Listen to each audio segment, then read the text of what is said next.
First thing I want to talk about with you is the intertestamental literature, and then a little bit about how we got our Bible, where we got it from. Alita, Can you turn yourself up, please? can I turn myself up? Yes. Does that help? Yeah.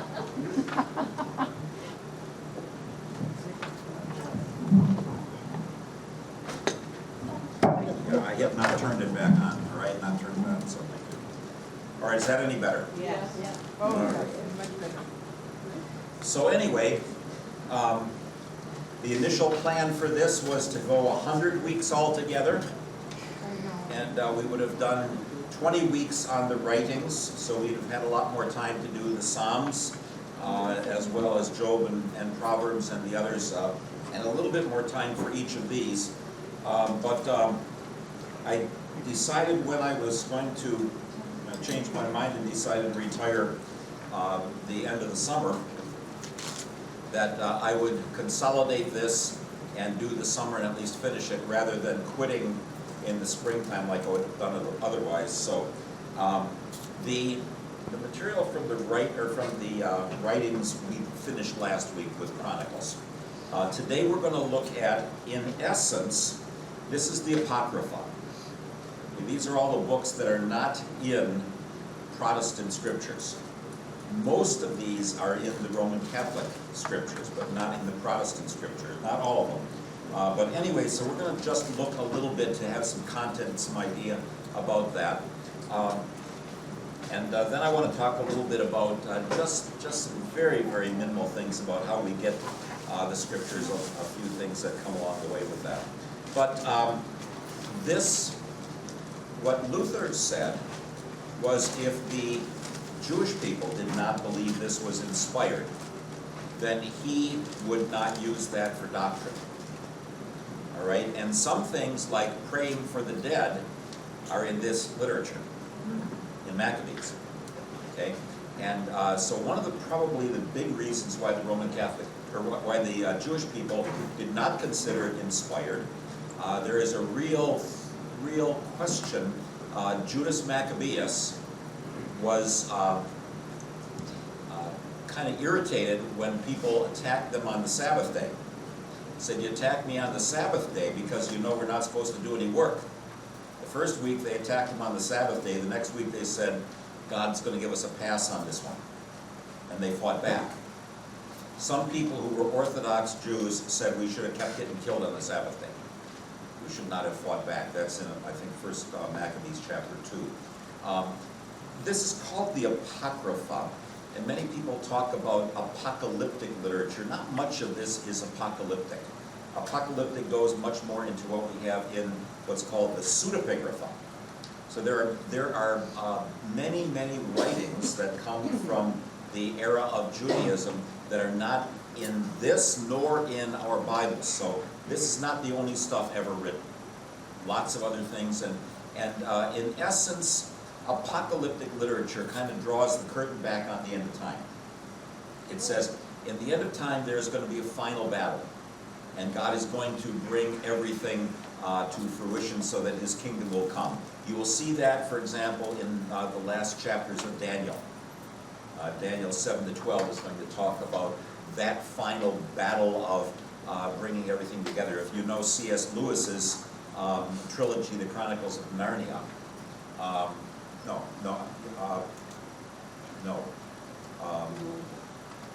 Okay. Huh? Okay. No, that's not the final battle, is it? No, that's the Return of the King. Tolkien has Perilunda, that hideous strength. No, that hideous strength is eternal. Where does the last? I think the last battle is in the Chronicles of Narnia, number 7. I think that is the title for the 7th one. But when it seems like evil is going to win and then good wins out in the end. You don't have much of that here, but what you have is a real big surprise. We've looked at all of these things about why the consequences from sin came on people. So our stage 1, God did this in the past. Stage 2, the people turned away from God. Stage 3, the consequences come on most of them for having turned away from God and hauling others down. And then stage 4, the remnant, the restoration that's going to come in the future that they were waiting for. In the era after the Persians, when the Greeks take over under Alexander the Great, all of a sudden, you start having people die because they are faithful instead of because they are faithless. Much of what we have here is narrative about that, or some stories about being faithful no matter what is going on, or a lot of what they call wisdom literature. This is the right way that you are to live. And so the order that I have in my original Apocrypha is changed a little bit in some of the newer versions. How many of you have read any of it ever? Okay, so some of you have seen some of those things. So Tobit and Judith, Tobit about, and we'll look at these all in a minute, but Tobit about a life in exile, Judith about life back home in the land, additions to Esther which include references to God, which and prayer which were not there before, the wisdom of Solomon, so this is not the same as Proverbs, Ecclesiasticus, a real long one, or the wisdom of Jesus, Sirach, Baruch, which is short, with the last chapter of Baruch being the letter of Jeremiah, the prayer of Azariah and the song of the three young men is right within the book of Daniel. So in the Greek it's there, but it's not there in the Hebrew. So there will be two prayers in the fiery furnace, one by Azariah and one by the three young men, which some of you might know. It is used in some of our liturgies, the song of the three young men of praising snow and rain and frost and all the things that God gives. Then Daniel chapter 13 in Greek is Susanna. Daniel 14 in Greek is Bel and the dragon. Then you have 1st and 2nd Maccabees.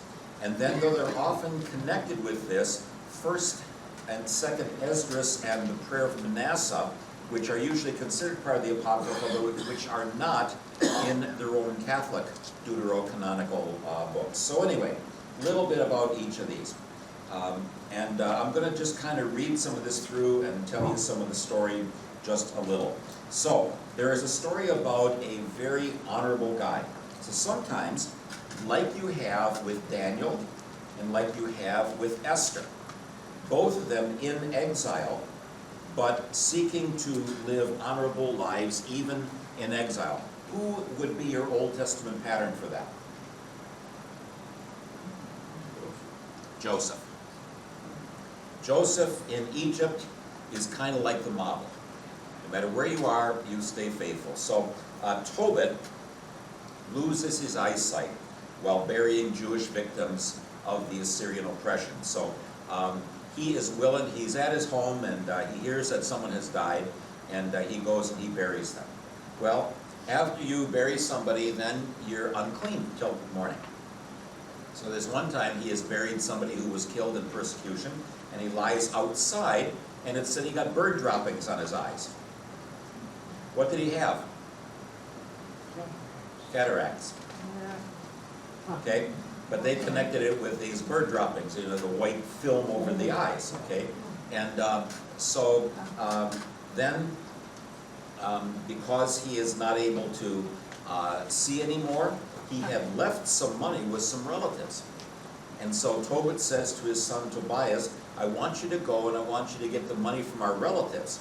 He even gets very angry at his wife Sarah once. Somebody has given her, I think it's a goat or something like that, and he says, you stole that. She says, no, somebody gave it to me for the work I did. No, you stole it, go give it back. So he's trying to be an honorable fellow. But so we're in Mesopotamia, and then we go as far as Iraq, and then all the way into Iran. Well, during the same time, a close relative in the region to the east, across the Tigris River, which is the east side, there's a young lady named Sarah. And poor Sarah, every time her father and mother arrange for her to have a husband, the husband dies that night. Because there is a demon named Asmodeus who is in love with her and kills all her human partners. So her father and mother, they have to keep on trying to figure out what they're going to do about this. So anyway, Tobit says, I want you to go get this money. And I want you to go talk to our relatives. And so Tobias is told to do this, and he all of a sudden gets some help from God. Raphael. Okay, we know Raphael as an angel from other places in the Apocrypha, not in the Old Testament. Later it becomes one of the Ninja Turtles, right? Isn't Raphael one of the Teenage Ninja Turtles or something? So anyway, Tobias and this Raphael, who looks like a human being, as they're going to go, and so they check Raphael out, they vet him and say he's going to be okay. They ought to vet him because he's really an angel. But so anyway, they go to recover those funds since Tobit is blind, he can't work anymore. So as they are going in the, I think it's in the Tigris River, Raphael says, go catch a fish. They're going to catch a fish. There's this big fish, and he says, I want you to keep the liver and the heart and the gall. I always want to say the liver and the onions, but it's the liver and the heart and the gall to help Sarah and to help Tobit. So God is going to use some kind of little miraculous means to be able to do this. So Tobias comes to the house of Sarah and her family, and right away her father says, you kind of look to me just like my cousin Tobit. I'm his kid. I don't know whether Dale ever had this experience, but I had this happen to me once. When our principal at Lutheran High West retired, Mr. Weed, Kathy and I went to the dinner for him, and a man came up to me. He didn't say, you look like a trap. He said, you're Harvey's kid. So, Mr. Engel, Elmer Engel, who grew up next to my dad. House right next to house. And Mr. Engel, he was Mr. Lutheran in Detroit more than once. I think he worked for AAL as well, but he said, you're Harvey's kid. Right, and so we had a good laugh about that. Just a wonderful, wonderful man. But so he saw something right there. That's who I was, and he knew my other uncles as well, so he knew which one I belonged to. Well, here, Sarah's father says, you look like Tobit. Yep, I'm his kid. So, what's the problem? Closest relative? Got to marry Sarah. Already watched 7 guys have to get buried out back because of Asmodeus. Right? So, well, I guess we got to give you to the two of them, or I put the two of you together in marriage. So, what do we have now? Well, what are the 3 things? The liver and the heart and the gall. So he takes the liver and the heart and he burns it kind of like as a little smoky sacrifice, and Asmodeus gets the smoke in his eyes and goes running off all the way to southern Egypt and disappears. So he's out of the picture. Sarah's father, the next morning, he's already dug his grave for Tobias. He's already dug the grave, expecting he's going to be dead by morning. Well, let's bury him before anybody knows what happened. And finds out the two of them made it just fine during the night. So then Raphael goes and gets Tobit's money, and then they say, well, we better get back home before Mom and Dad are too worried about it. And so Tobit and Anna are waiting for them, and Anna is just sure that Tobias has been killed some way or another. And then they get back home, and what do they do with the gall? Spritz it on his eyes. Takes the film away, he can see again. They should have tried that. You know? They must have a lot of gall from fish when they catch them. You know, squirt that, save yourself a lot of money for your eyes. Anybody want any fish gall? But anyway, so finally Raphael explains who he is, and then goes poof and disappears. And Tobit then prays, thanks God for being gracious to him, and plans then, leaves a testament, and then we find out that Sarah and Tobias have a wonderful life, and see their descendants to many generations. What's it all about? Be honorable to God no matter what, no matter where. Okay, so this is going to say you need to be an honorable person for God, and then He will watch over you even if you are in exile. Right, so, nice little book. Next, then we get to the story of Judith. Now, do I have any of those summaries on the sheets that you have? Not sure. I think most of these I just had readings that the students were to do. So anyway, Judith, this one takes place back in the land. And you'll find sometimes some real odd historical references. So Nebuchadnezzar is not involved in defeating the Medes. The Medes and the Persians took over from Nebuchadnezzar. So some names are in here and some things that are wrong. But there is a general for the Assyrians named Holofernes, who is trying to make peace within the empire, and the Jewish people are the ones who make a lot of trouble.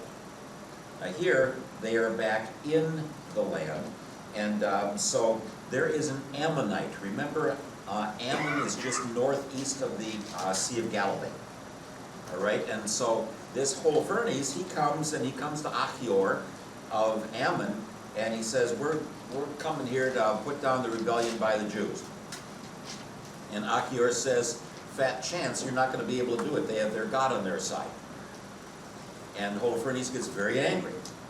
So he takes Achior and he sticks him into Bethulia, one of the cities, and he says, you're going to die with all the rest of them. And so Achior, all I did was realize what's going on there. So then Holofernes is going to try to bring peace by a siege. In a siege, you wrap yourself around a city, you wait for everybody inside to starve to death. Yep. So you don't lose any soldiers that way. What's the best time of the year to do a siege? Just before harvest. After harvest, fall. At harvest. So what month? April. April. Okay, do it in March. By April, you've got the food outside. Their stores are down to very little. They're waiting for their new crop. And so anyway, the first half of this is just about all that, the first 7 chapters. Then chapters 8 to 16, how does a beautiful woman help them to be delivered? And so Judith is a beautiful woman. She is a pious widow. She's a young widow, and so she hears how she's going to do this, or what she's going to do, and she comes up with the various kinds of things and intrigue. Not only that, but also to take care of saving the temple, which is nearby in Jerusalem. That's kind of a subtext of the whole thing. And so first of all, Judith prays to God for strength and for insight, and then it says that she dresses up in beautiful clothing. And she goes with her maidservant, and she says to Holofernes, I know that you are going to defeat my people. And I'm nervous about that. I wonder if I could find safe haven here, because they're doing something wrong and they shouldn't be, so would you please help me out? But she also says, I realize that one of the things that's going to happen is they're going to kill some animals, some cattle, and drink the blood. They're so thirsty. So I have to go out and pray every night and find out when they have done this. After they have done that, then God is going to give you the victory. So she sets up a pattern that every night she's going to leave and then come back. So for a couple of nights she goes out, and then she is brought back in by Holofernes all by himself. He wants to have sex with her. And so he chases everybody else out, and she gets him roaring drunk. And then chops his head off with his own sword.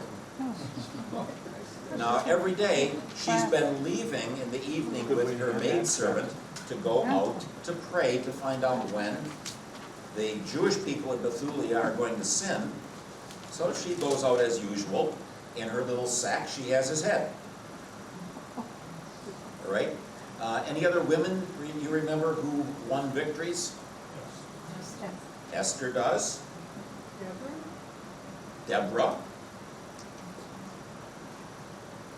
Yael, who kills the general Sisera and gets him with the tent peg.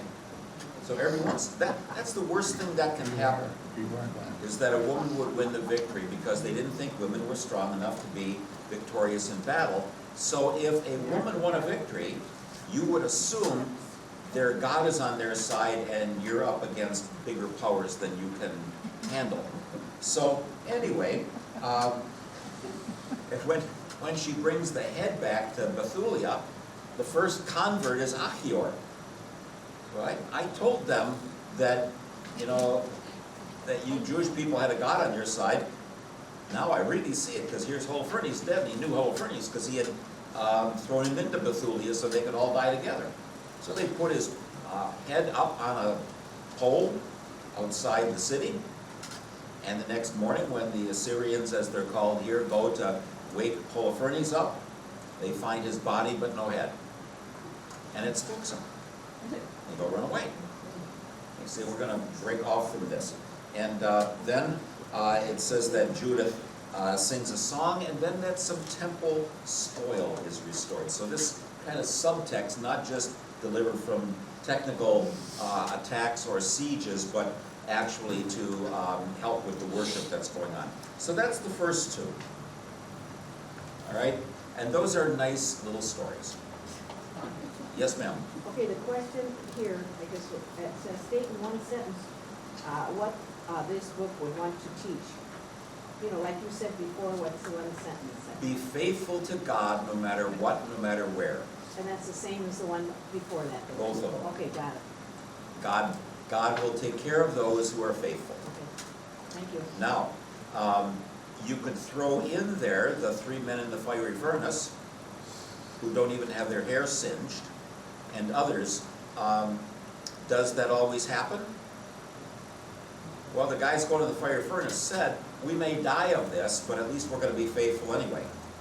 And then there's that fourth guy walking around. So this literature says, don't turn away from God because it seems inconvenient. And 1st and 2nd Maccabees, in very different ways, are going to say the same thing. God will be with us. So the deeper background of it is what we call holy war. Is the technical term. A lot of people would say God's war, that God says, I am going to carry out my will. Stay on his side and don't change, don't make treaties with the enemy. So in 1st, 2nd Maccabees, we're going to have those treaties made with the Greeks. In earlier generations, it was with Baal worship or with the Assyrians or the Babylonians or Persians or whomever. So anyway, the additions to Esther, I'm going to read you just a couple of these. Just so you get a little tiny sense of something. I can't read the whole of the other two books. Well, I could, but we aren't going to stay that long. But anyway, some of these are going to talk about, first of all, Artaxerxes sends these letters to permit the persecution of the Jews. We know that from the Daniel story, or from the Esther story. And Esther's piety is accentuated, and God's action to protect his scattered people is accentuated. So, I'll read just a couple of them. First of all, translated in the order of the Greek version of Esther, but with chapter and verse numbers from the King James Version. Did you know the King James Version has all of these? Yeah, the original King James Version translated all of those, but just said they're not part of the inspired Word of God, but we'll provide them for you anyway. Luther said it's good to read this because you find out what was going on during that time period. In the 2nd year of the reign of Artaxerxes the Great, on the 1st day of Nisan, Mordecai the son of Jair, son of Shimei, son of Kish of the tribe of Benjamin, had a dream. He was a Jew dwelling in the city of Susa, a great man serving in the court of the king. He was one of the captives whom Nebuchadnezzar, king of Babylon, had brought from Jerusalem with Jeconiah, king of Judea. And this was his dream, and then there's a dream that goes on with that. Later, chapter 14, and Esther the queen, seized with deathly anxiety, fled to the Lord. She took off her splendid apparel and put on the garments of distress and mourning. And instead of costly perfumes, she covered her head with ashes and dung. And she utterly humbled her body, and every part that she loved to adorn she covered with her tangled hair. And she prayed to the Lord God of Israel and said, O my Lord, thou only art our king. Help me, who am alone and have no helper but thee, for my danger is in my hand. Ever since I was born, I have heard in the tribe of my family that thou, O Lord, didst take Israel out of all the nations and our fathers from among all their ancestors for an everlasting inheritance, and that thou didst do for them all that thou didst promise. And now we have sinned before thee, and thou hast given us into the hands of our enemies, because we glorified their gods. Thou art righteous, O Lord, and now they are not satisfied that we are in bitter slavery, but they have covenanted with their idols to abolish what the mouth has ordained, and to destroy thy inheritance, to stop the mouths of those who praise thee, and to quench thy altar and the glory of thy house, to open the mouths of the nations for the praise of vain idols, and to magnify forever a mortal king. O Lord, do not surrender thy scepter to what has no being, and do not let them mock at our downfall, but turn their plan against themselves, and make an example of the man who began this against us. Remember, O Lord, make thyself known in the time of our affliction, and give me courage, O King of the gods and master of all dominion. Put eloquent speech in my mouth before the lion, and turn his heart to hate the man who is fighting against us, so that there may be an end of him and those who agree with him. But save us by thy hand, and help us who am alone and have no helper but thee, O Lord.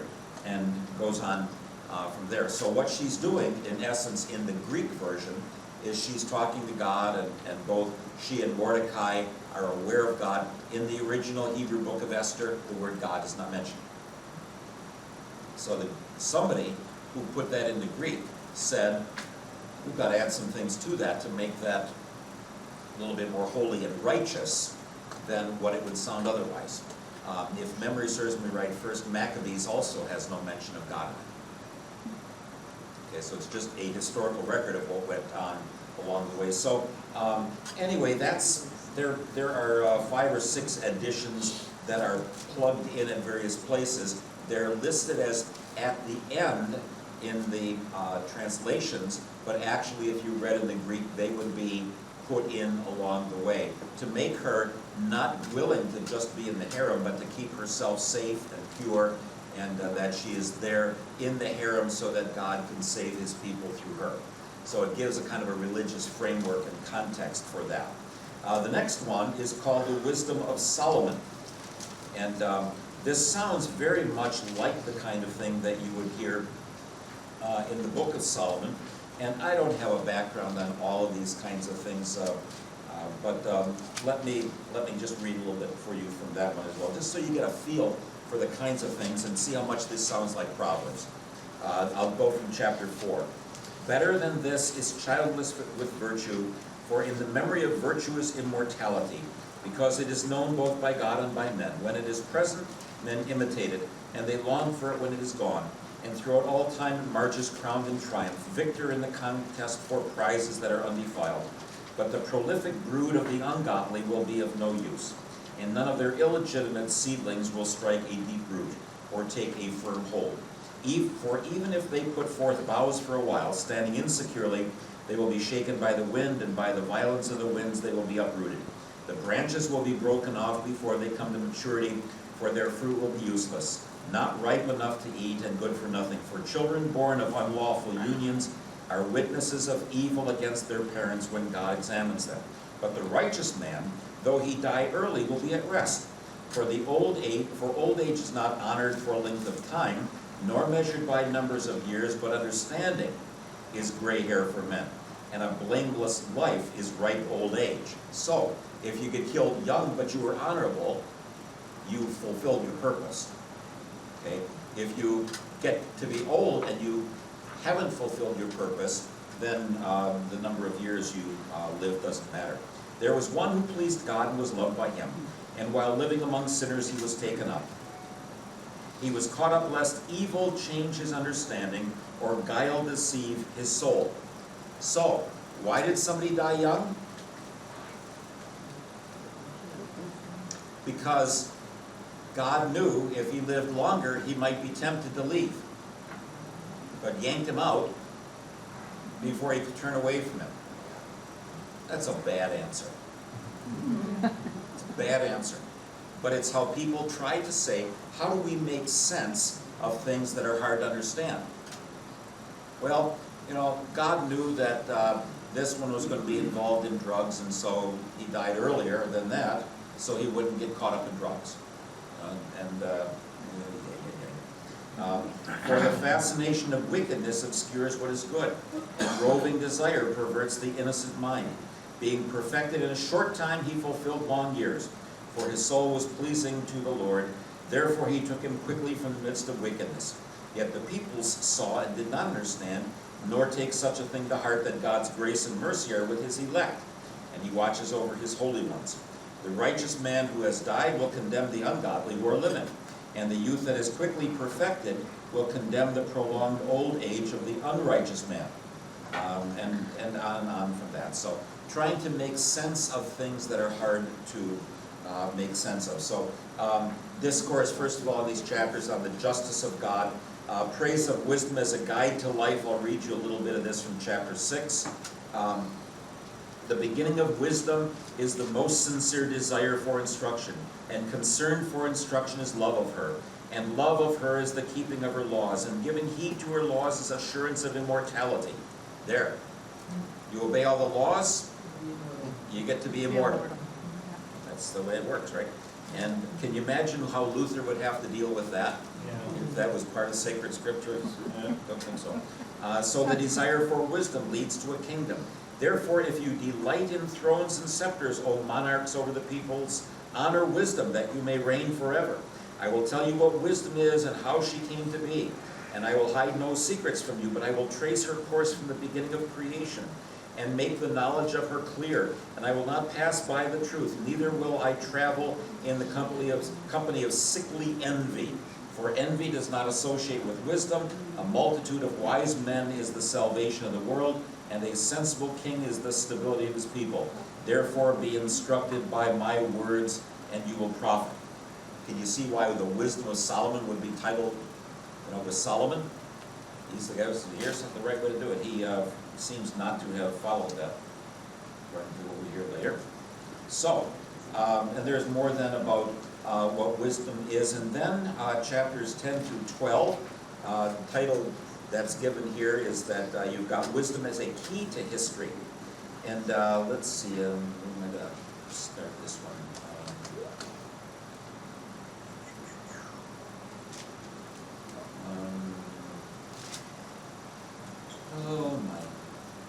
I'll just start with verse 1. Wisdom protected the first formed father of the world when he alone had been created.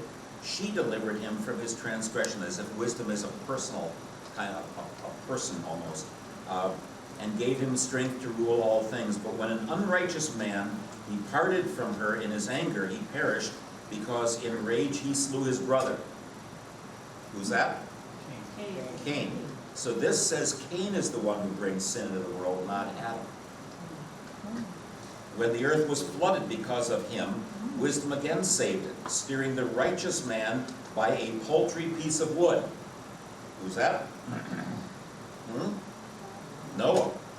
Wisdom also, when the nations in wicked agreement had been confounded, recognized the righteous man and preserved him blameless before God, and kept him strong in the face of his compassion for his child. Abraham. If you don't get any of these answers, we have to start this whole course over next week. We'll do another 50 weeks, so please try to get the answers right. Otherwise, I won't pass you on for approval. Wisdom rescued a righteous man when the ungodly were perishing. He escaped the fire that descended on the 5 cities. Lot. Oh, I got you going now. Evidence of their wickedness still remains, a continually smoking wasteland, plants bearing fruit that does not ripen, and a pillar of salt standing as a monument to an unbelieving soul. For because they passed wisdom by, They not only were hindered from recognizing the good, but also left for mankind a reminder of their folly, so that their failures could never go unnoticed. And then he goes on with some of the others as well. Then chapters 13 to 15, so after you have, and all of the 10 to 12 is all about various historical figures, and you have to kind of guess who they are. But then 13 to 15, the whole thing about the origins of the form of idolatry. For all men who were ignorant of God were foolish by nature, and they were unable from the good things that are seen to know him who exists, nor did they recognize the craftsman while paying heed to his works. But they supposed that either fire or wind or swift air or the circle of the stars or turbulent water or the luminaries of heaven were the gods that rule the world. If through delight in the beauty of these things men assumed them to be gods, let them know how much better than these is their Lord. For the author of beauty created them. And if men were amazed at their power in working, let them perceive from them how much more powerful is he who formed them. And so it'll go on in the whole thing about the creation. And then a little bit toward the end, I'll just pick up a little bit from chapter 15 here about the Israelites and the Egyptians here. So the enemies of the people are worshipped even the most hateful animals, which are worse than all others. When judged by their lack of intelligence, and even as animals, they are not so beautiful in appearance that one would desire them, but they have escaped both the praise of God and his blessing. Therefore, those men were deservedly punished through such creatures, and were tormented by a multitude of animals. Instead of this punishment, thou didst show kindness to thy people. So, what is this? It says about the 10 plagues. Okay, that there were creatures that made trouble for the Egyptians. Thou didst prepare quails to eat, a delicacy to satisfy the desire of the appetite. Now we get into the wilderness, and we find that the quails that the Israelites wanted were bad, in order that those men, when they desired food, might lose the least remnant of the appetite, because of the odious creatures sent to them, while the people, after suffering want for a short time, might partake of delicacies. For it was necessary that upon those oppressors inexorable want should come, while to these it was merely shown how their enemies were being tormented. And then the wild beasts that come on the animals, the serpents and snakes and things like that. So it's quite a bit of this is going to be historical narrative from various parts of the Bible. Look at what happened back there and let it be either a warning to you or encouragement to you. Okay, so a lot of the wisdom things would pick up on things that they had learned from the past. The next one is, yes sir? The fact that these were not considered divinely inspired, is that related to questionable content or questionable authorship? Probably more questionable content than questionable authorship. So authorship never was quite as big a deal as we would make it out to be now. But the content where they were just unsure that some of that fit with the other things that they had learned in the past. Some of it can be very good, watch out, we can all say, let's learn from the past and recognize that God gives us strength or insight. It didn't add anything to the story. And quite frankly, I think more than anything else, what kept some of these from being considered inspired is they were written in Greek. And some of them there's a Hebrew original, but if they're written in Greek, people would say, well, that can't be ancient, that can't be old, that can't be something from way back. But it's going to be a lot of let's just encourage one another. So I would, people have often offered me a lot of books in German. And even though they are, I'm sure, fine, I've probably not kept many of sermon books from 200 years ago.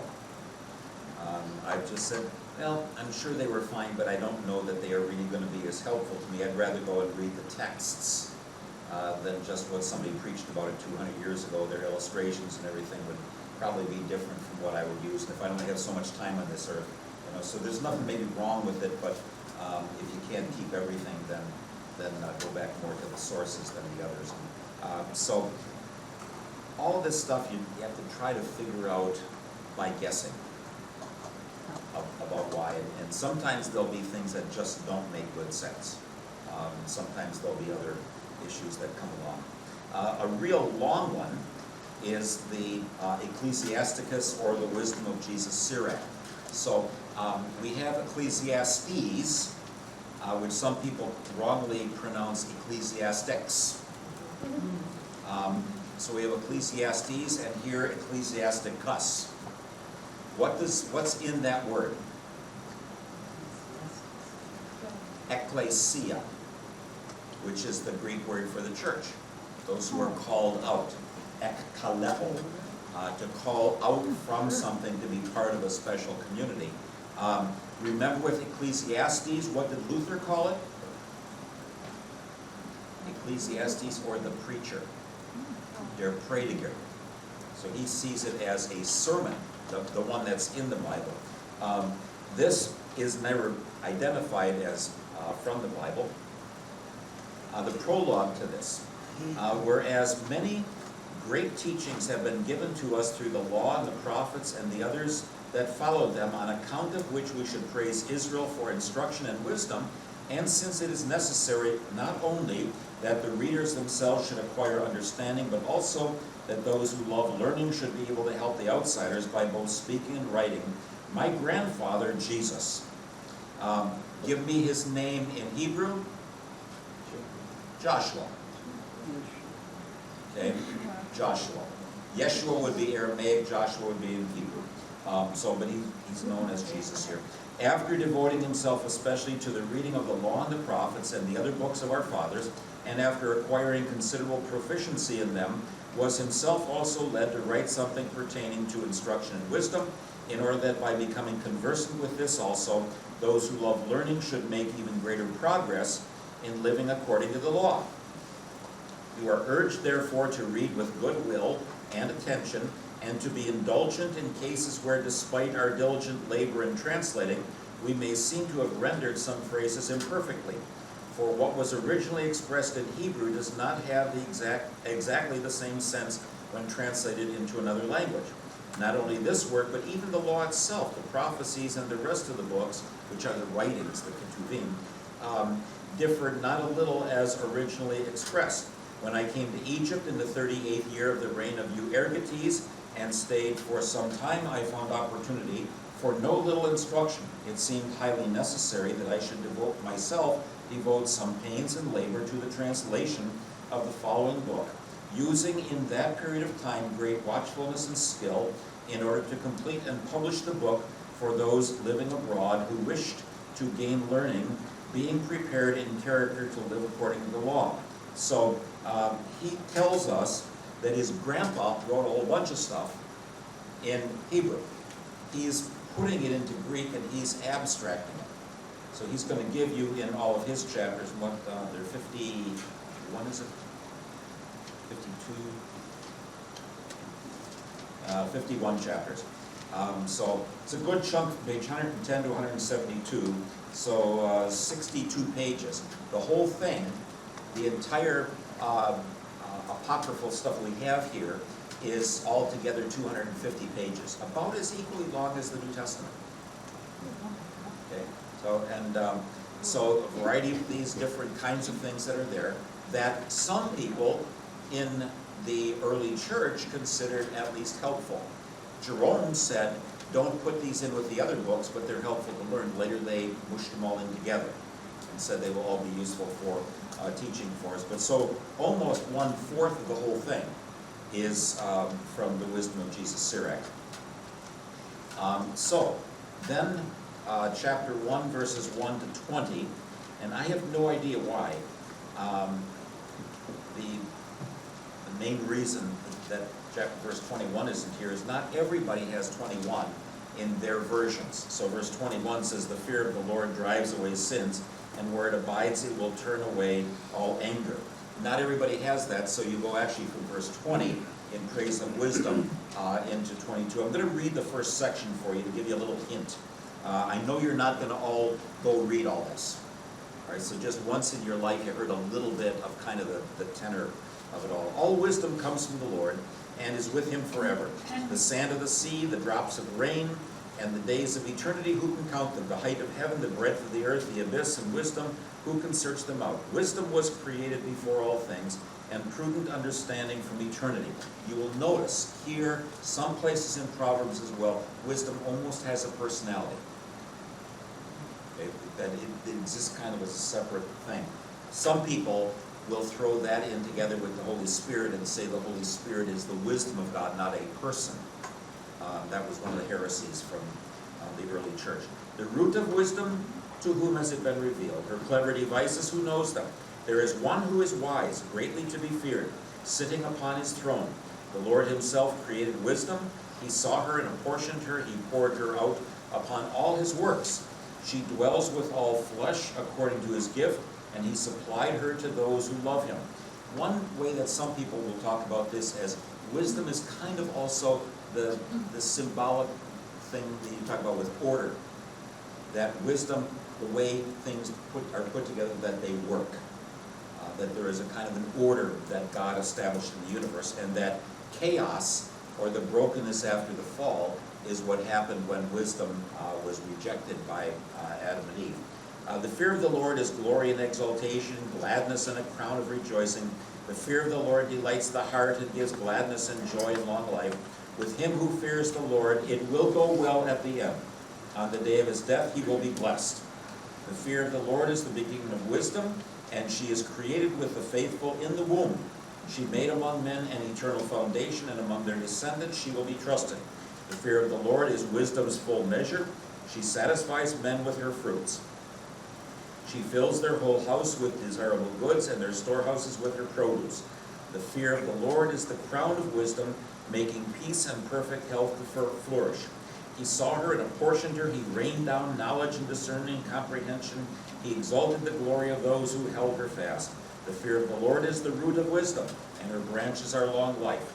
And then that's the end of that opening section. And then it goes on, unrighteous anger cannot be justified, for a man's anger tips the scales to his ruin. And so everything from 1 verse 22 all the way through chapter 23 here. It's instructions about the good life, about fearing God, about honoring parents, meekness, caring for the poor, friendship, enemies, the powerful, and sin. So all sorts of different things along the way where there'll be instructions about this. So chapter 7, do not exchange a friend for money, or a real brother for the gold of Ophir. Do not deprive yourself of a wise and good wife, for her charm is worth more than gold. Do not abuse a servant who performs his work faithfully, or a hired laborer who devotes himself to you. Let your soul love an intelligent servant. Do not withhold from him his freedom. Do you have cattle? Look after them. If they are profitable to you, keep them. Do you have children? Discipline them, and make them obedient from their youth. Do you have daughters? Be concerned for their chastity, and do not show yourself too indulgent with them. Give a daughter in marriage, you will have finished a great task, but give her to a man of understanding. If you have a wife who pleases you, do not cast her out, but do not trust yourself to one whom you detest. With all your heart honor your father, and do not forget the birth pangs of your mother. Remember that through your parents you were born. And what can you give back to them that equals their gift to you? With all your soul fear the Lord and honor his priests. With all your might love your Maker, and do not forsake his ministers. So you're going to get all these things about how to live a good and righteous life, how to be honorable, and all those kinds of things. And so as those are all put together, then they will be kind of a guideline along the way. And I've mentioned to you before that Proverbs in some ways is like that, where it wants to just talk about the very basic things of life and how you live that way out. I'm going to read a little bit from In Praise of Wisdom, not all of it, but chapter 24 is a unique one in here. Wisdom will praise herself and will glory in the midst of her people. In the assembly of the Most High she will open her mouth. In the presence of his host she will glory. I came forth from the mouth of the Most High and covered the earth like a mist. I dwelt in high places, and my throne was in a pillar of cloud. Alone I have made the circuit of the vault of heaven, and have walked in the depths of the abyss, in the waves of the sea, and the whole earth, and in every people and nation I have gotten a possession. Among all these I sought a resting place. I sought in whose territory I might lodge. Then the Creator of all things gave me a commandment, and the one who created me assigned a place for my tent. And he said, make your dwelling in Jacob, and in Israel receive your inheritance. From eternity, in the beginning he created me, and for eternity I shall not cease to exist. In the holy tabernacle I ministered before him, and so I was established in Zion, in the beloved city. Likewise he gave me a resting place, and in Jerusalem was my dominion. So I took root in an honored people, in the portion of the Lord who is their inheritance. I grew tall like a cedar in Lebanon, and like a cypress on the heights of Hermon. I grew tall like a palm tree in En-Gedi, like rose plants in Jericho, like a beautiful olive tree in the field, like a plane tree I grew tall, like cassia and camel's thorn I gave forth the aroma of spices, like choice myrrh I spread a pleasant odor, like galbanum, onycha, and stacte, and like the fragrance of frankincense in the tabernacle. Like a terebinth I spread out my branches, and my branches are glorious and graceful. Like a vine I caused loveliness to bud, and my blossoms became glorious and abundant fruit. Come to me, you who desire me, and eat your fill of my produce. For the remembrance of me is sweeter than honey, and my inheritance sweeter than the honeycomb. Those who eat me will hunger for more. Those who drink me will thirst for more. Whoever obeys me will not be put to shame, and those who work with my help will not sin.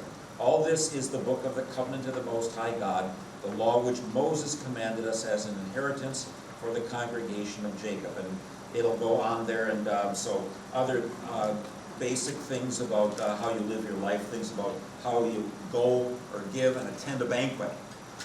What's the kind of smart way? So who's that, Heloise? Notes from Heloise or something like that, you know, or Ann Landers or Dear Abby or some of these kind of things are going to come there as well. There's a discourse on honorable professions that comes in here: the physician, the farmer, the artisan, the smith, the potter, and the scribe. Some more instructions. I'm hurrying up because I want to get to the end of this to do a little reading for you. The cosmic order in chapter 43. And then in praise of famous men from chapters 44 to 50. Let's see. I'm going to skip the one of the cosmic order, but I'm going to start with 44. Let us now praise famous men and our fathers in their generation. See, first of all, wisdom, follow that, but now let's look at people who lived in the past and try to be like them. The Lord apportioned to them great glory, his majesty from the beginning. There were those who ruled in their kingdoms and were men renowned for their power, giving counsel by their understanding and proclaiming prophecies. Leaders of the people in their deliberations and in understanding and learning for the people, wise in the words of instruction, those who composed musical tunes and set forth verses in writing. Rich men, furnished with resources, living peaceably in their habitations. All these were honored in their generations and were the glory of their times. These were some of them who have left a name, so that men might declare their praise. And there are some who have no memorial, who have perished as though they had not lived. They have become as though they had not been born, and so have their children after them. But these were men of mercy, whose righteous deeds have not been forgotten. Their prosperity will remain with their descendants, their inheritance to their children's children. It goes, their descendants stand by the covenants, their children also for their sake. Their posterity will continue forever, and their glory will not be blotted out. Their bodies were buried in peace, and their name lives to all generations. People will declare their wisdom, and the congregation proclaims their praise. Who would you guess is the first one?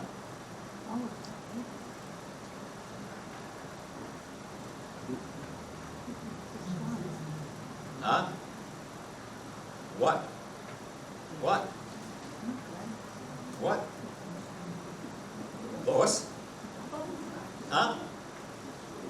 Who would you guess is first? No! Adam.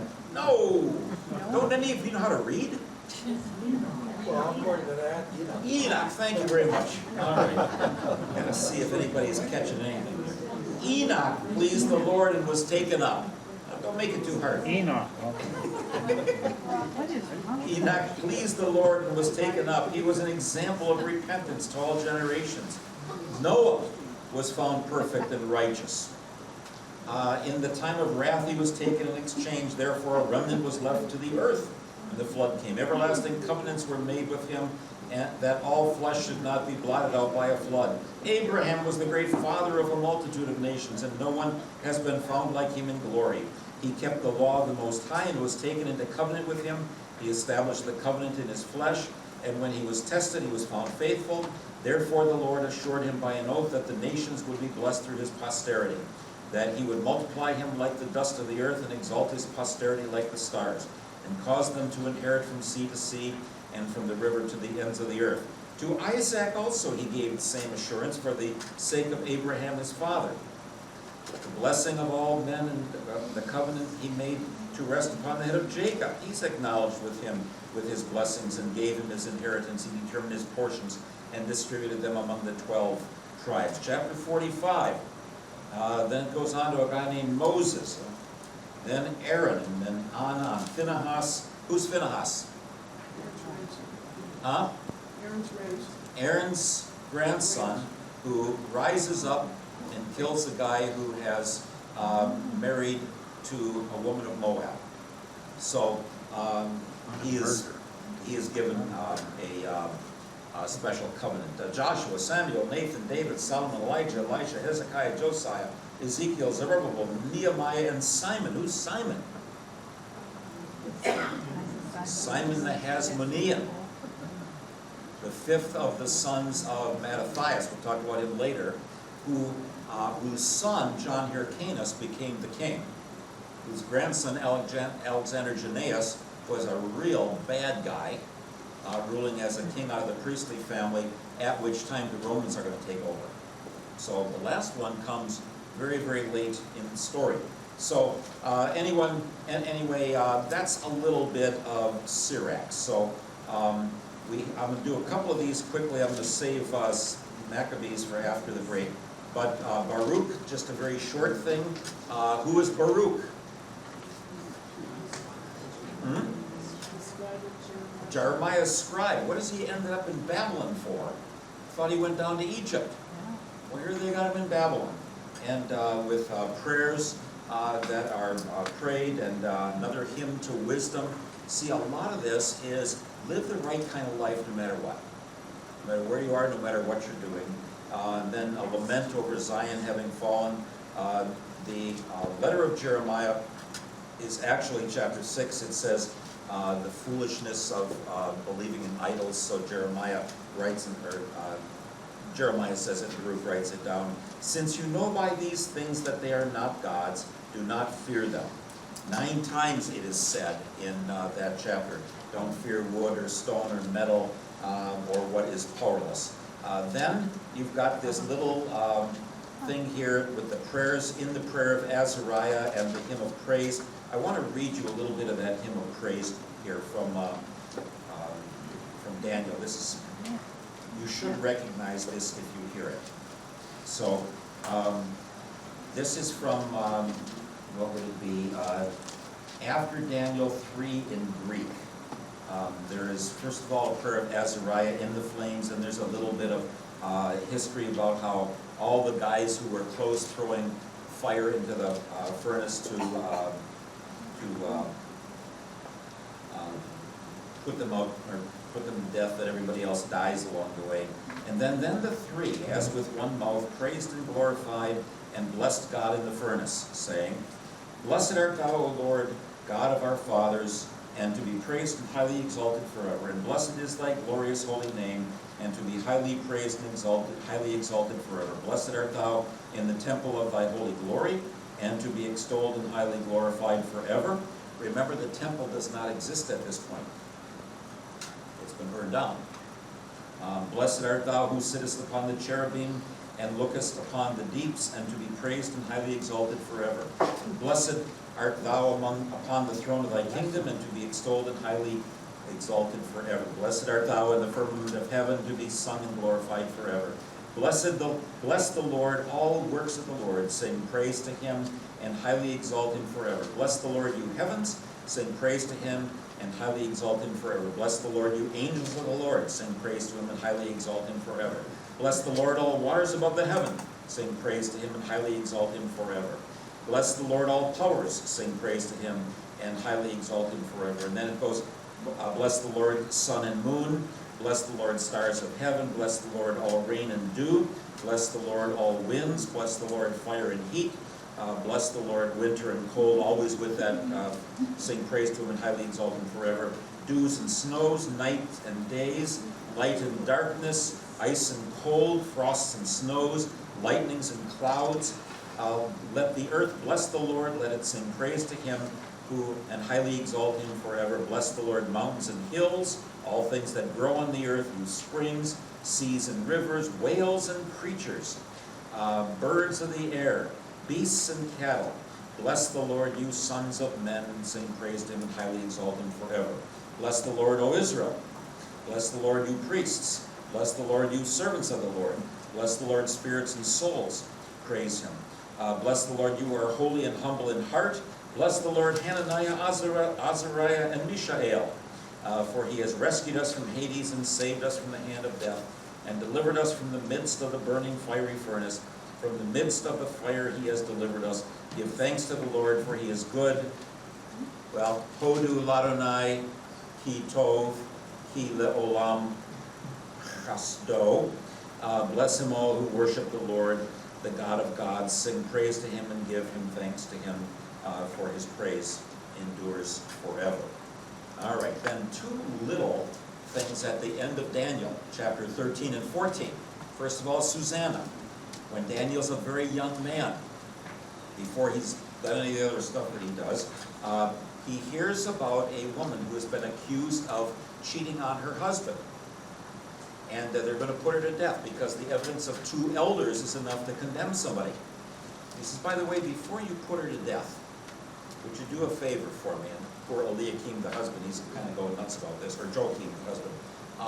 He says, well, get those two guys apart and ask them, under which tree did you see her cheating on her husband? They wanted to have sex with her, and she said no. So then they concocted a story that they saw her with somebody else. And so the one says under a mastic tree and the other under a gum tree. And so Daniel says, see, their stories don't match, and then they get put to death. They get put to death. They get put to death. Yes. Wow. Chapter 14, Bel and the Dragon. How things can be turned around. Yes. Yes, exactly. So it's like the story with Haman, who wants to hang Mordecai. You be faithful, God will help you out. So Daniel. That is the word, isn't it? Being Huh? faithful. Faithfulness is, Stay with the floor that you're standing on. Don't jump. Don't jump away from it. Last one here before our break. In exile, there are people who say, oh, Baal is a powerful god, and he is a very voracious eater. So Daniel says to the king, you sure? Yeah. Put a bunch of food in there every day into his temple, and by morning it's all gone. He said, well, let's do a little experiment here. So he takes ashes and he sprinkles it all around on the floor. After the food has been put in there by the priests, then they seal it up. The next morning, the king and Daniel go in, and there's a whole bunch of footprints on the floor. There was a secret entrance where the people were coming in and taking food, the priests and their families. So he kills them all. He said, I guess there isn't any God. So mocking a God who doesn't exist, but they're saying, oh, he's really a hungry guy. Then we got somebody who eats too much. They've got a dragon that they're worried about. How are you going to kill that dragon? They just stuff the thing full of food until it's so fat and it can't move around, then go kill it. So one's about food doesn't get eaten, the other's about way too much food that gets eaten.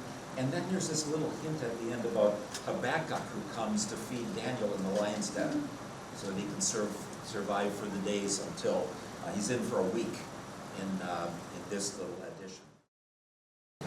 I've mentioned the Maccabees. We still have some references to the prayer of Manasseh and 1st and 2nd Esdras, and then to look at some of the conclusions. I'm not going to go through all the details of this with you, but here's the deal. When the Persians took over from the Babylonians, under Cyrus and then under Darius, or Darius, and then Xerxes and Artaxerxes, and a couple of each of those. Finally, the Persians ran out of steam when they tried to take over the Greek Empire. And Philip of Macedon, which is northern Greece, he begins to win victories. He has a son named Alexander, who we know as Alexander the Great. And Alexander the Great, in the 330s and until the 320s, he goes east and takes everything from the Persian Empire all the way to India.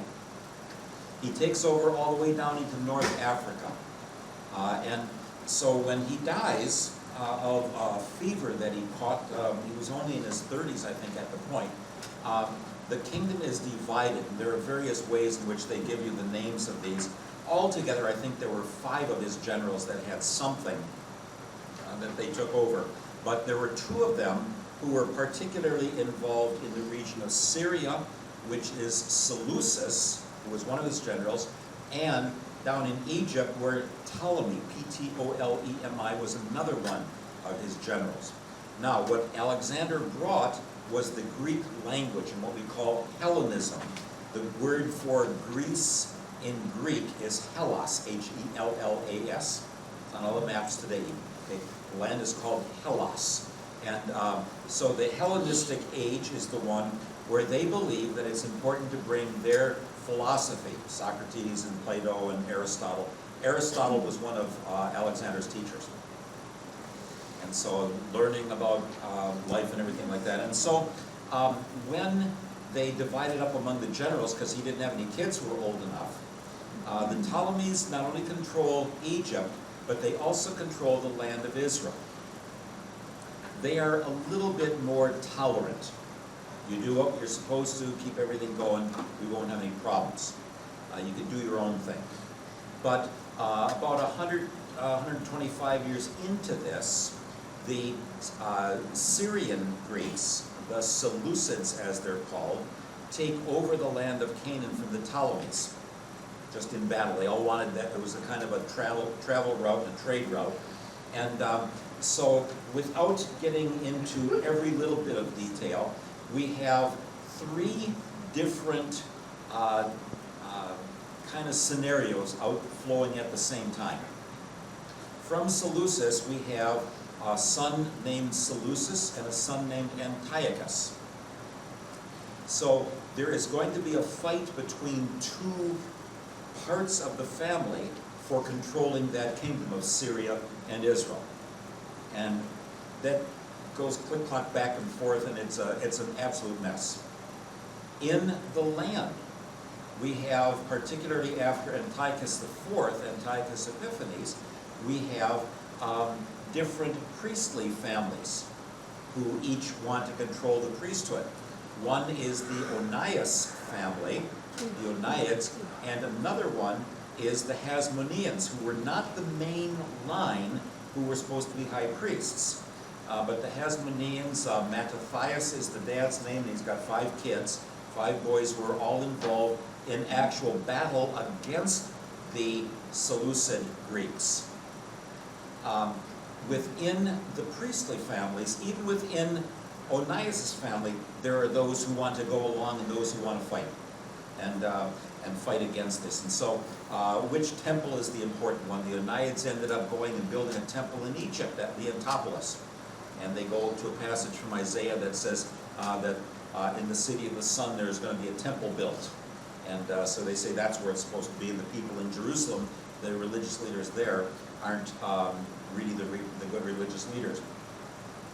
From Mattathias and his family, you will end up with the last one becoming actually not only the high priest, but the king.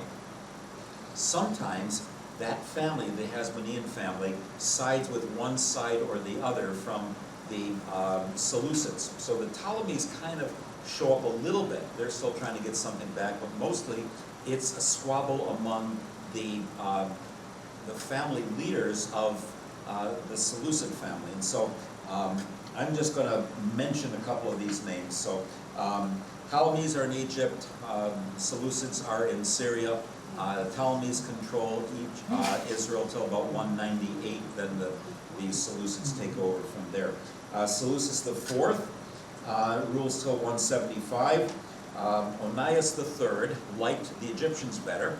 He had been the actual priest and in line.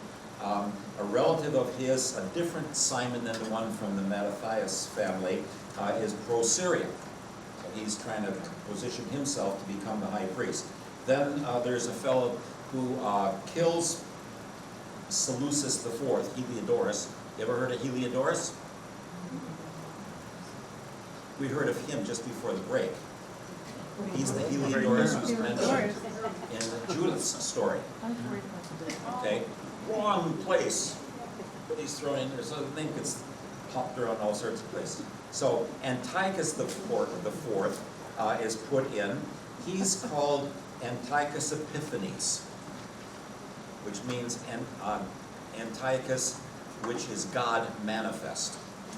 Such a loony guy, they used to call him Epimanes instead of Epiphanes. Epimanes means maniac, personified. You didn't usually tell the king that to his face. You could do that once. So Onias fled, and he later gets killed. His brother Jason rebels against this crowd, and he gets killed. Then Antiochus IV has a general named Apollonius, and if you don't remember any of these, that's all right, but just if you get the big concept down.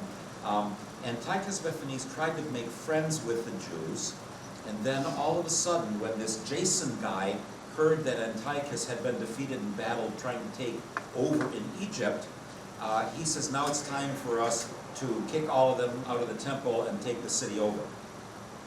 And so in 167, Antiochus Epiphanes turns the temple into a shrine to Zeus, Jupiter. Okay.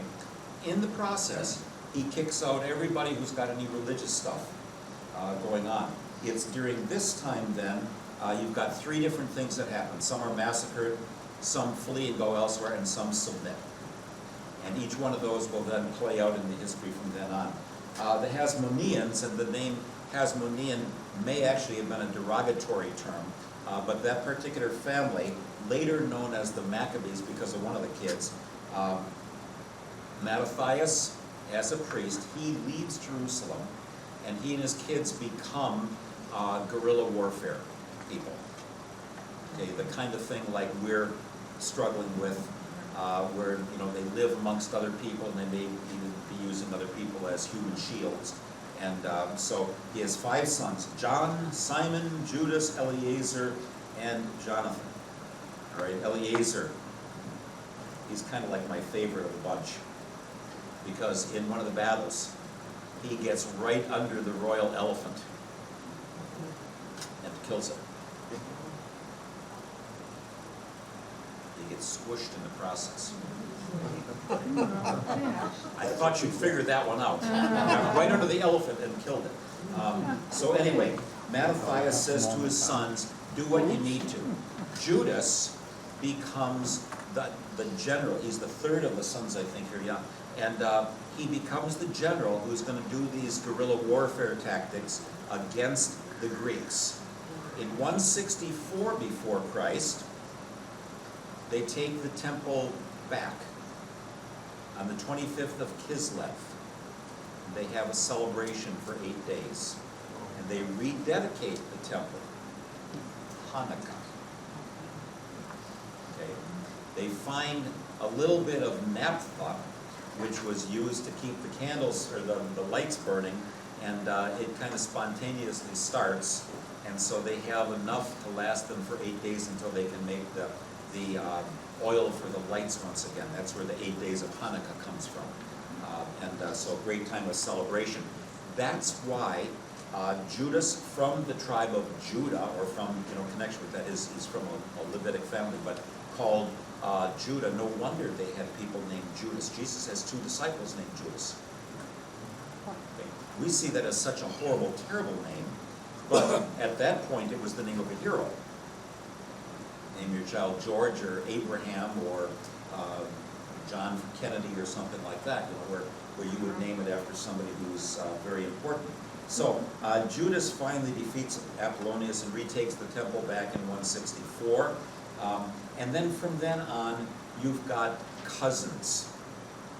Antiochus and Demetrius' relatives on down, plus a guy who says he is an adopted son of Antiochus, and they're each finding people on their side or the other side. They're making promises to the Hasmonean family, we'll join with you. They're making other promises to the Oniad family, which should have been the priests, about what they will do with them. There's even a guy named Alcimus who has no claim to being part of any priestly family, and he thinks he can become the priest and get all the loot in the temple, and he dies a pretty tragic death in there. Finally, Judas Maccabeus gets killed.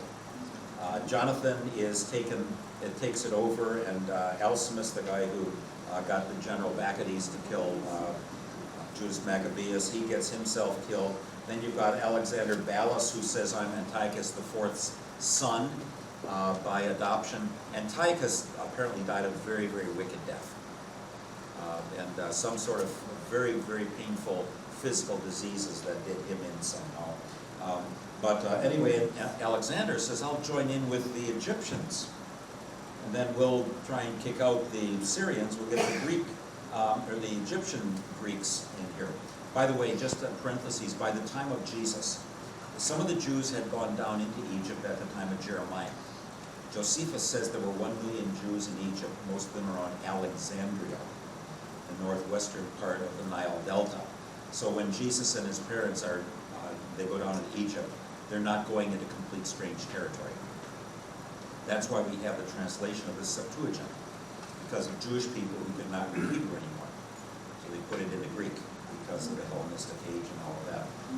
So anyway, back and forth. I'm not even going to play the game with all of these, but along the way, finally, there's only one son left of those 5 sons, Simon. He gets himself anointed high priest and king, and later is able to successfully put down from that Seleucid family anybody who would try and stop him, and takes over. His son John Hyrcanus becomes the king, actually, in name. His son Alexander Jannaeus is this really, really bad guy. So along the way, you've got people in Jerusalem who are not true priests. That's why a lot of them wouldn't like the whole stuff with First and Second Maccabees, because it's not a proper priestly family that's involved in that. But the Jews had also tried to make agreements and covenants with the Romans over time. And so when they were having trouble with the Greeks, they just called the Romans and said, would you guys help us? Pompey came in and then helped himself to the country. So watch out who you make your friends, because they are your next oppressors. How many years did the Greeks? The Greeks controlled it somewhere around 100, John Hyrcanus 134, so you've got roughly 200 years that the Greeks one way had control. Then you've got about 100 years of independence before the Romans take over. Okay. So one of the Romans who took over, they had some Edomites who went into southern Israel. One of them, Antipater, who helps the Romans out, he has a son named Herod who grows up in Rome. Half Jewish, half Idumean. And so Herod eventually becomes the king in 37 BC, or 4 BC. And so, but under Roman rule and control, and then you've got all the Herods after that. So, main thing, large picture. The Jews came back in 539. By 520 to 516, they rebuilt the temple. They are under the Persians all the way until Alexander the Great in the 320s, 330s, right around in there. Then from that, for about maybe 200 years, the Greeks kind of have, first of all, the Ptolemaic Greeks for 125 years, and then for 75 years, the Syrian Greeks are controlling it. Notice, all this time through, no independent kingdom, no ruler from the tribe of David, not even waiting for a Davidic king. Okay, it's all with the high priestly family. Before whom does Jesus stand? The high priests, Annas and Caiaphas. So even under the Romans, the high priestly family was where the power was. All right, but there was a lot of hatred, a lot of bitterness a lot of wickedness that goes on from the Jews over against those who wouldn't cooperate with them in their kingdom. So it's not a nice, pretty, settled relationship. It's nothing like everyone had peace and they sat under their vine and under the fig tree. And many of these people, you side with the wrong side, and all of a sudden your whole city's burned down. So there's a lot of hatred from this time period as well. Question? Is this the Maccabees era in which the Masada comes into play? No. No. This is the era of the Maccabees, but that's not Masada. Isn't it, oh, I thought it was during that rebellion. No, I'll come to that in just a second. So the Maccabees now is the story about Mattathias and his sons. Okay. Now, Masada is something that's built by Herod later. So post all of this stuff. Herod the Great, who wasn't the great during his lifetime, but only called Herod the Great after his sons and grandsons and everybody were ruling. So Herod is the one whose family will be ruling when one of his kids does a poor job of it. Then the Romans put procurators like Pilate and the others in for a while. Herod was expanding and rebuilding the temple and many other projects. And there were Jewish people who did not want the Romans there at all. And so they start a revolt in AD 66. So here, Antiochus Epiphanes is 167 to 164 BC, that it's a secular temple. So you've got to do that 164 years plus another 66 to get to where you have the time of Masada. Now Herod had built Masada as one of his retreats. About 1,000, a little less than 1,000 Jewish people go there, and the Romans tried to kill them in AD 70. And they, I think Gamla is 73. I think it's AD 70 for this one, when they all take their lives. But that's New Testament. That's post New Testament. So that would be even a little bit after Paul dies in Rome. Oh, okay, that's much later than. Yeah. Oh, Yeah. okay. So you're roughly, what's 166 plus 66? 230 years, something like that, would separate the Hasmonean era and this other one. I need to tell you my little story about Masada for just a second. Kathy and I were at Masada once. We went on an archaeological dig, the first German-Jewish cooperative dig in like 60 years that we were on down in Beersheba. And we had met a young lady the year before in German school.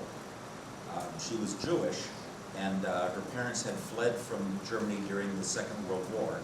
And they said to Yael, why don't you go learn a little German? She knew English very well and knew Hebrew very well. And so we met her down southeast of Munich, where we were in our Goethe Institute.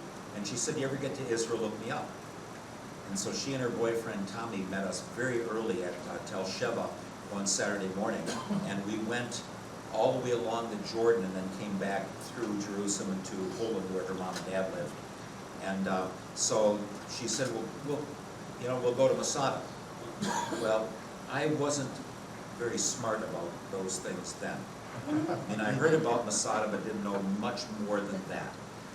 And so we got there about maybe 7:30 in the morning, and we're going to climb Masada. We're going to go up to the top.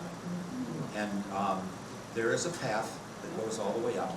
It's Shabbat, so I didn't think that we were going to have the chance to take the gondola up, because I figured they wouldn't run on the Sabbath day. Later I found they did. So Kathy and I are climbing up. Yael had just had an appendectomy, so she went back down. We didn't have a hat, we didn't have any water. By 9 o'clock in the morning, it was 115 degrees. And we're doing the snake path all the way up to the top. You been on the snake path? Did you walk it? We didn't walk it. Didn't walk it, that's a shame on you. Tommy, her boyfriend, just zipped right up. Nobody was coming behind us because the gondola started to work. And so I had Kathy would sit down, I'd push her 20 feet, try and help her to keep going. I mean, she was just really not doing well. She was having heat stroke, I think. Huh? Well, we get to the top, we get to the 15 steps, and here's a Jewish baby doctor from New York getting out of the gondola. And he said, well, you're pregnant, aren't you? That's when we found out we were going to have nap. At that moment. I went and I got her some water and never saw another thing about Masada the whole time. We got her some water. It took us an hour to get up. It took us 2 hours in air conditioning to get her well enough to be able to go on the rest of our journey. And that's where we found out. So Janelle remembered that too. I've told that story before, apparently. Yes, you have. Yes, I have. So anyway, but that's a much later story. Okay, And and then it comes in post-New Testament? Post-New, well, some of the last New Testament, the Gospels may have still been getting written at that point. But it's post-Paul. Post-Paul, okay. Post-Paul, yes, Alita? In my timeline, it says Masada calls to the Romans in 73. It is 73 for that, okay. But in this All right. time, The rebellion, the war against them started in 70. So that, I had both numbers. There's a Gamla as well that I don't know exactly, so thank you. But they didn't like the Jewish people very much for what they did. So anyway, in 132 to 135, they had a second revolt. And when that was done, Jerusalem got burned down. And it got turned into a Roman city, Aelia Capitolina. And the Jewish people were told, you're not even to live here anymore. But that's all New Testament stuff. But when it says Jesus went up to the temple in John at the Feast of Dedication, and it was winter, that's Hanukkah. Okay, so they'd have been celebrating that, sort of like, some other day beyond just the first days of independence there. So anyway, First Maccabees is a very secular sounding book. And so it's basically just kind of like 1st and 2nd Samuel, 1st and 2nd Kings, but without, and if you read 1st, 2nd Samuel, 1st, 2nd Kings, you don't see much reference to God. God is the unseen kind of one in the back. Every once in a while you see something like Elijah going up on Mount Horeb or Mount Sinai, but a lot of it is just telling the narrative of what took place. And so it talks about the treaties and everything. 2nd Maccabees is a little bit more about the priestly part of it. 2nd Maccabees, I'm going to read you a little bit of this, is from the time of Onias III and some of the worship kind of things. So the 1st Maccabees has almost nothing about worship and almost everything about just the historical thing of the various leaders. If you just plain read it through, you're going to go, what in the world's going on here? Because often you have an Antiochus and another Antiochus. Because it's Antiochus the 4th and Antiochus the 5th, and they weren't used to putting them in that way.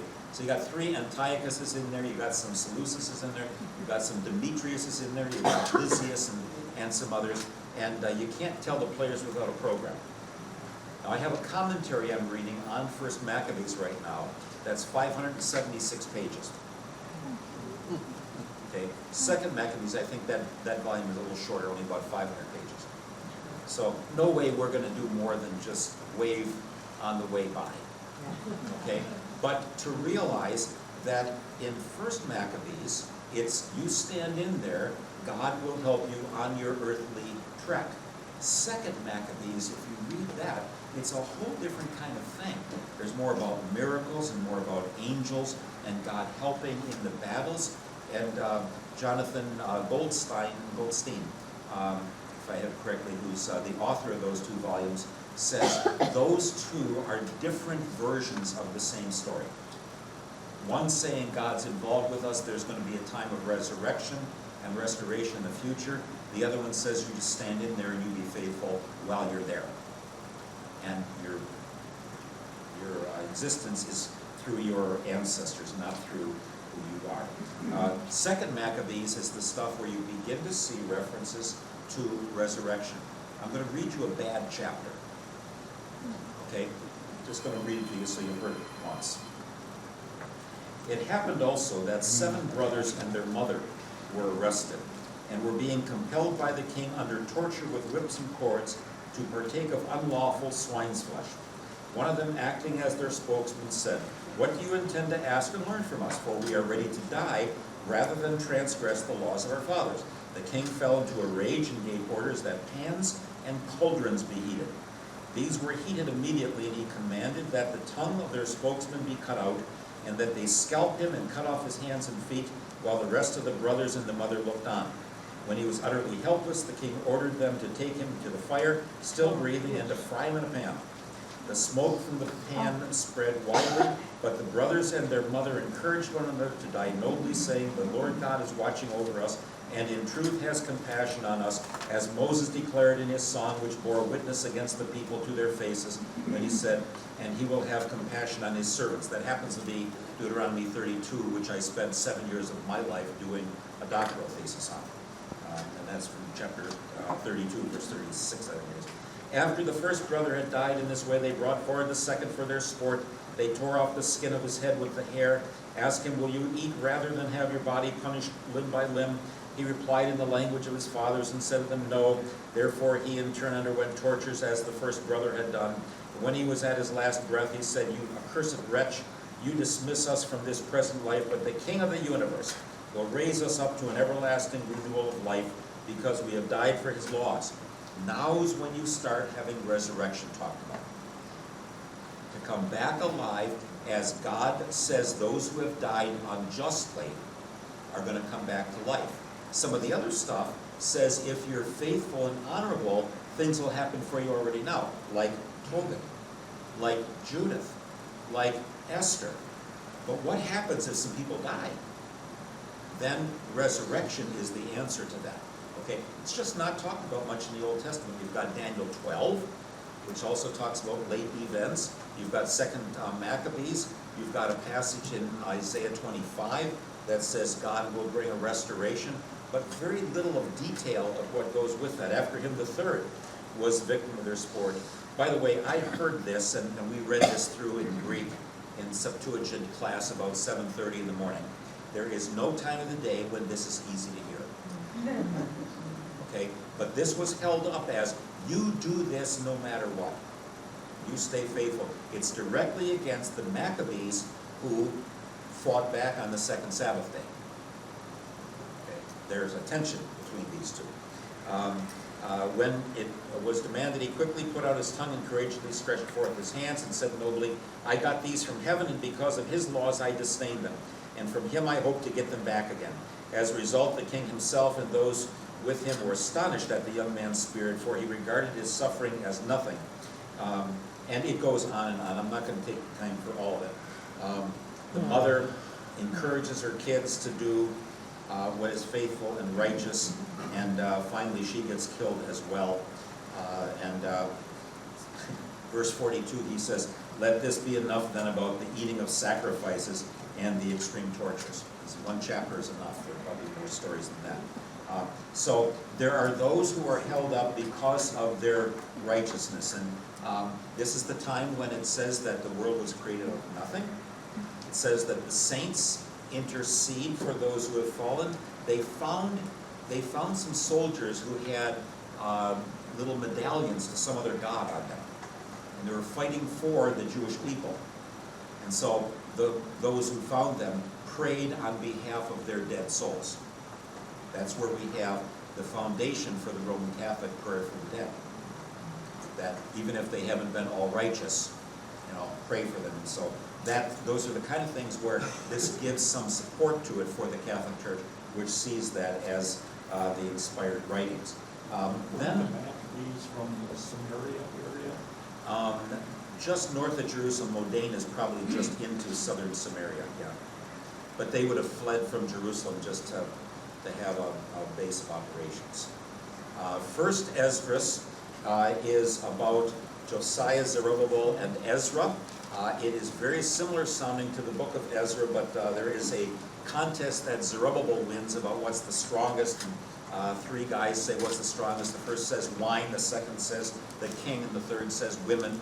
And then Zerubbabel says, but truth is victor over all of those. He gets permission to go and return the temple, to build the temple.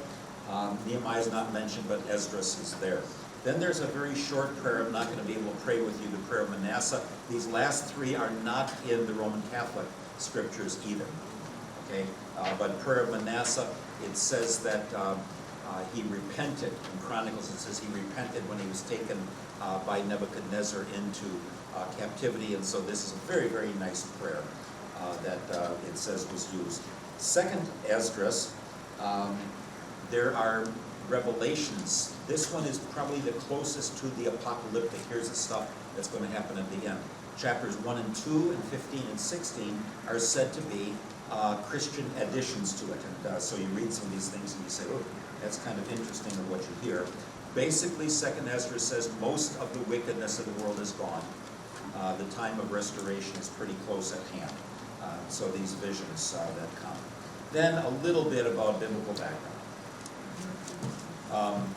This is obviously way too fast, but you at least heard a couple things that you maybe didn't hear before.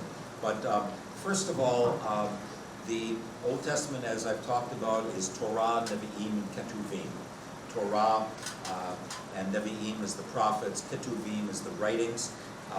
The Jewish people do not have a New Testament, so they would call this the Tanakh, or Tanakh. Okay, so TNK from Torah, Nevi'im, Ketuvim. And a lot of the Hebrew Bibles that I have that are from Jewish sources, that you'll see that very easily on the back of the, or the binding of the book. What fits in the Bible? Canonical means what measures up to a standard. And so what you have here, first of all, is everybody would agree on the 66 books. Some of them in the New Testament had some people talk against them, but they become the canonical books for the church.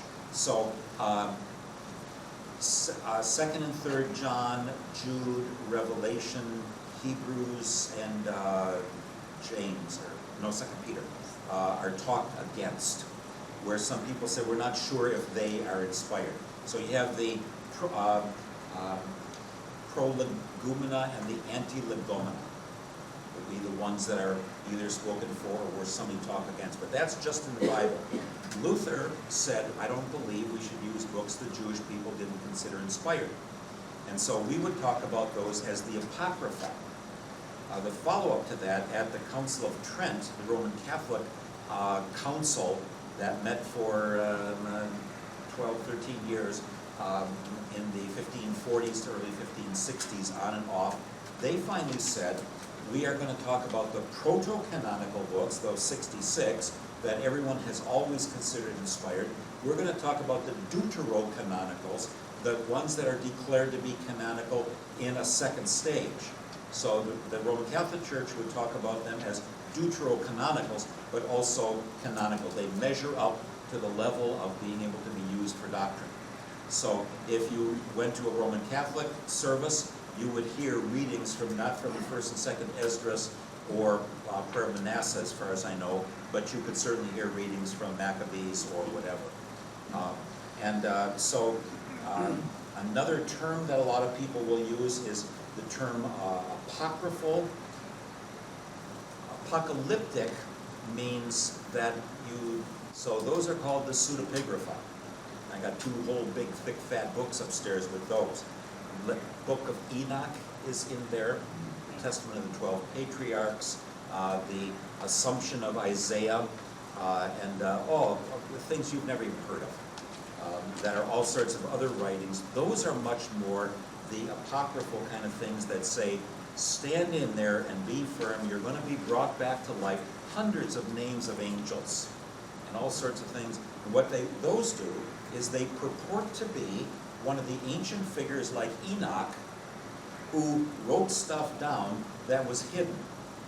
And in Esdras it says, Ezra copied the 24 books, they call 24 books, that are revealed, and another 70 books that were hidden for the last days to encourage people. And those are the apocryphal kinds of things that are gonna say, watch out, you're gonna find a lot of things about animals.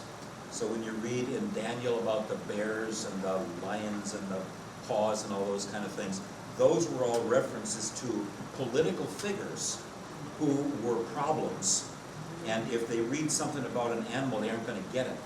They're all resistance documents, just like the book of Revelation. It's a resistance document. It says, you hang in there and you tell the gospel no matter what. But because they use it, instead of Rome, it says Babylon. So who's gonna understand that Babylon means Rome and fight against Rome? If you're a Roman soldier, you wouldn't have a clue. If you were an insider, you would. Okay, and so some of the writings that are there, none of those were considered inspired by anybody. So the apocryphal things, it's where you begin to see these things, though, as I've mentioned, on prayers for the dead and purgatory, that you have to be cleansed of the wickedness of what you have. The pseudepigrapha, as far as I know, are never quoted by actual wording and everything in the New Testament. There's a couple of references to some of that writing, but not in that great detail. So Old Testament written in Hebrew and Aramaic, New Testament's written in Greek, probably originally on vellum, which is animal skin. So they would scrape off all the fat, and they would take the animal skin. They'd use lamp black, which is mixed with oil, and there's something else as well that they would use to do the writing on that. Wrote very, very small. So normally you'd have maybe, I think, 10 inches high or so for a piece of parchment, and it'd be about 30 feet long, which is why our scrolls then, it got so long it'd be unwieldy. That's why you got 1st and 2nd Samuel, 1st and 2nd Kings, 1st and 2nd Chronicles. Okay, and someone like the Meki Lot, the 5, where you can have that all in one manuscript together. So later on, just before the time of Christ, you begin to have papyrus used. Why would you think you all of a sudden begin to have papyrus used? Because you lived in Egypt. Exactly. And now papyrus doesn't roll as easy. So then they begin to put it into work. They begin to put leaves together, and then they sew the leaves together to make a codex. So the 2nd century at the earliest, that's what you're getting when you've got them down in Egypt. They use what's available. Okay, so if you lived in Israel and you've got animals, then when they die, then you cure the skin out. But when you're in Egypt, then you find a different writing material and you use that. Along the way, the Hebrew text gets to be rather complicated because Hebrew does not have any vowel letters. Okay, so my name would be spelled T-R-P-P. Okay, now, if you just took T-R-P, it could be tarp, it could be turp, it could be trip, it could be trap, it could be all of those different kinds of things. And every word that you have, just the consonants. Later, they took some letters and made them into letters that could be a vowel or a consonant. Do we have any language, any letters in our language that can be a vowel or a consonant? Why? Why? Only one I know of. So by the way, and all of the words with that. So they did that with a Y, a yod. They did it with a vav. They did it with a hey. Sometimes with an aleph. So sometimes you'll have a letter and it's a vowel. Sometimes it's a consonant. But there were people who knew how to read that out loud. And finally, in the centuries after Christ, somebody said, let's come up with a system. There's 3 different systems that they came up with. Tiberian, the region around Tiberias, up by the Sea of Galilee, is the one that we have used. And so underneath a letter, you might have, it looks like a little line, like a little T. That's a comets. Or just a line, that's a patat. Or 2 dots, which is a tsere. Or 3 dots, which is a segol. Or 1 dot, which is a hirek. Or you might have a dot up above after a letter, which is called a holden, or a dot in the middle of a letter, which is called a shurek. And other half vowels and things like that along the way. Because the Masoretes said people might not know how to pronounce that someday. And I can be very thankful that they put those in there. Because I've had to read some unpointed texts, as they say, from Qumran, which don't have any of the vowels. And it is a hoot to try to figure that all out. So along the way then, they would add those to it. That's the Hebrew and the Aramaic. The Hebrew Bible that we use is a printed copy from one that was handwritten about AD 1004. And that's the one that where it says here, wait, I don't have, where did I put that? I don't have the BH 19K. I don't know why I didn't take that in there. But it is a It's copy right in the that back. is in, Oh, you got it. it's on my sheet here, it's not on my slide. B19A, which is the handwritten copy. What's the matter? Huh? What about it? I can't hear you. Huh? BHS, yeah, Biblia Hebraica Stuttgartensia, yeah. But that one, all of the stuff in the margins that they had, or down underneath, would be various marks that the Masoretes made, little observations. This form only occurs once, or something like that. And so they did a lot of their own study along the way. But what we use now is that text. If you go to the Greek text that we use for the New Testament, Nestle Aland or Westcott and Hort are the two major textual traditions that are used. There they have what they call a critical text. Not that they're critical of the text, but they've looked at every copy they can find. And they say, this is probably the correct reading here, this is probably the correct reading here, and they give other ones in the margin down, or in the footnotes down below. But with the Hebrew text, so far, nobody has ever said, we're going to make a critical edition of the Hebrew text where we think this is the correct reading. They just put notes in the margin. So if there's a Jewish person reading it, they know what that correction is, they just read it correctly as they're going through it. So for example, I'll give you just one quick example. The book is red. Please spell red for me. R-E-A-D? Oh, R-E-D. No, R-E-D. Is it R-E-D? Is it R-E-D? Or is it R-E-A-D, the affliction of the proud? I said, Huh? Which one is it? take your pick. You need more information. Yeah. You don't take your pick, you need more information. Okay. The book is read aloud. You wouldn't have any problem. Yeah. But, there was one in the commentary I was reading where there was an N instead of a U.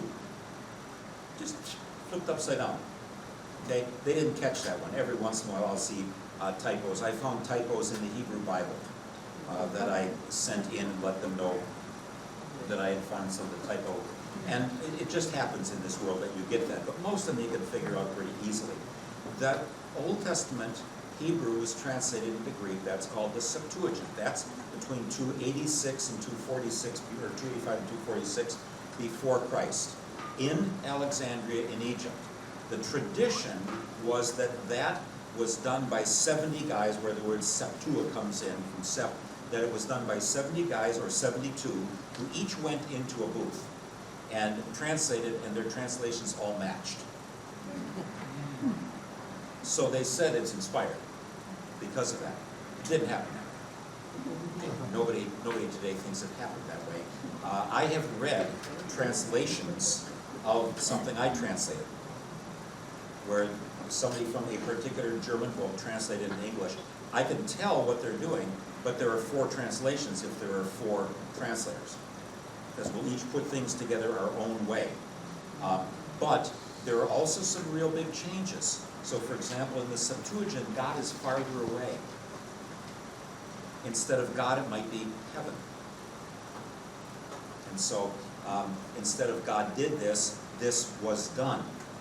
And so there are a variety of things, as people have studied that, in the Septuagint, that are going to be renderings of what was comfortable for the people when the translation was being done. Our New Testament is, the quotations in our New Testament, most of them come from the Septuagint. Not all of them, because sometimes they knew it in Hebrew and just put it right out of their head. but a lot of them are from the Septuagint. So when the church goes out to tell the gospel, they've got a Bible already. It's called the Hebrew Bible, right? So when in 1 Peter it talks about that God had provided a rock, and then Peter says, and the rock was Christ. He's saying, you read this thing, now I'm telling you a little bit more about it, of what was really going on back there, and so it will update and say, here's the new covenant, the new agreement or arrangement that goes on. The New Testament, or the Latin translation, the Vetus Latina, the Old Latin, had been based on the Septuagint. And then Jerome came along in AD 390 to 405, and he said, I'm going to translate from the Hebrew into the Latin. That's what we call the Vulgate. Our word vulgar simply was the word for the common language that was spoken in the day. You go read the King James Version, you'll know how they talked in the 1600s. It sounds very odd to us right now, but that's the way they actually talked on the street, just the common everyday language. And so Jerome, he would go to Jewish butchers and say, what are the words for these? And then he'd figure out a good Latin word for whatever they told him was in there. He did that in Bethlehem. Jerome's a different story. He got thrown out of Rome for some really bad advice to people about how holy you had to be. And they threw him out, and then he went and translated for us. But anyway, if it weren't for him, we wouldn't really be using the Hebrew text much. He really kind of stimulated that. Luther translates into German. In 1522 for the New Testament, does most of that at the Wartburg, and then by 1534 he has the Old Testament done. He kept on working on that his whole life, kept on looking at things and improving it along the way in his own mind. In England, there was the law that you weren't supposed to translate it out of the Latin. And so William Tyndale, among others, Coverdale is involved in that, Wycliffe is involved in that. Tyndale got killed for translating the Bible into English. And they thought that was heresy to be able to do that. But by 1611, King James, who started in 1603, has what we call the King James Version. There's a lot of different versions along the way. Revised Standard Version, New Testament in 1946, New Testament by 1952. And then there's now a new Revised Standard Version that was done in the late 80s. They're talking about still another one. That's 25 years ago already. So as they keep saying, we don't like that rendering, or maybe this is a better way to do it, and language changes. So here's the thing that I think Lois was telling me about that I had at the very end with the Leningrad Codex. And Dead Sea Scrolls have many readings that are similar, some that are different. A lot of them are scraps. There's only about, I think, 7 full scrolls, and then there's just thousands of scraps that have been found. Best I can guess, Onias and his crowd took the library of the temple and hid it. And that the Essenes have a lot of what would have been the temple library down in Qumran. Whether or not that's for sure, but anyway, it gets us back 2,000 years ago to find out that the copies in 1000 AD weren't all that different from at least the significant thing. Now, there are some changes along the way, but not a lot of them. Yes, Lois? Richard? A date on that. A date on what? On Qumran? From probably the 200s before Christ until into the Roman era. The Qumran community was destroyed the same time as Masada and Gamla. So that's part of that first Jewish revolt, is when they got wiped out.